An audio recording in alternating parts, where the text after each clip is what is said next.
നമസ്കാരം. കോഴിക്കോട് താമരശ്ശേരിയിൽ മയക്കുമരുന്നിന് അടിമയായ മകൻ മാതാവിനെ വെട്ടിക്കൊന്നു എന്നുള്ള ഒരു ഞെട്ടിക്കുന്ന വാർത്തയാണ് പറയുന്നത്. അടിവാരം സ്വദേശിയായ സുബൈദയാണ് കൊല്ലപ്പെട്ടത്. മകൻ ആഷിഖ് ലഹരി വിമുക്ത കേന്ദ്രത്തിൽ ചികിത്സയിലായിരുന്നു. ആകെ ഒരു മകനെ ഉള്ള പ്രതിയെ നാട്ടുകാർ പോലീസിന് പിടിച്ച് ഏൽപ്പിക്കുകയായിരുന്നു.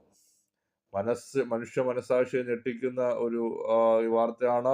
പുതുപ്പാടിയിൽ ഉച്ചയ്ക്ക് 1:30 കൂടിയാണ് ഈ സംഭവം ഉണ്ടായിരിക്കുന്നത്. മാതാവിനെ വെട്ടിക്കൊലപ്പെടുത്തുകയായിരുന്നു ഏക മകനായ ആഷിഖ്.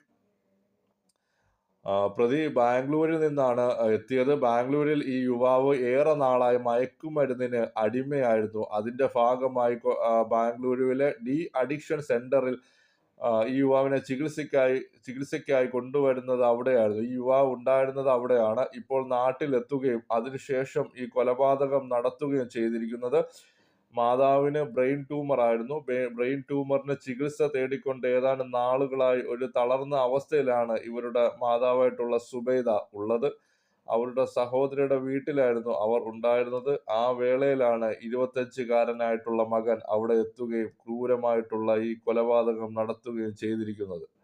ഒരു വിധത്തിലുള്ള പ്രകോപനം ഇല്ലാതെയാണ് ഈ കൊലപാതകം എന്നാണ് പോലീസിൽ നിന്ന് നമുക്ക് ലഭ്യമാകുന്ന വിവരം.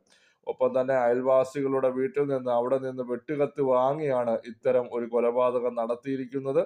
തേങ്ങ പൊളിക്കാനാണ് കത്തി വേണ്ടത് എന്നും അങ്ങനെ തേങ്ങ പൊളിക്കാൻ ആവശ്യപ്പെട്ടുകൊണ്ട് കത്തി വാങ്ങി കൊണ്ടുവന്നു അതിന് പുറകെ വീട്ടിലേക്ക് വരികയും അങ്ങനെ ഈ അമ്മയെ ക്രൂരമായി കൊലപ്പെടുത്തുകയും ചെയ്തു എന്നാണ് ഇപ്പോൾ പോലീസ് കണ്ടെത്തിയിരിക്കുന്നത്. ദയവായി ചാനൽ സബ്സ്ക്രൈബ് ചെയ്യുക. നന്ദി, നമസ്കാരം.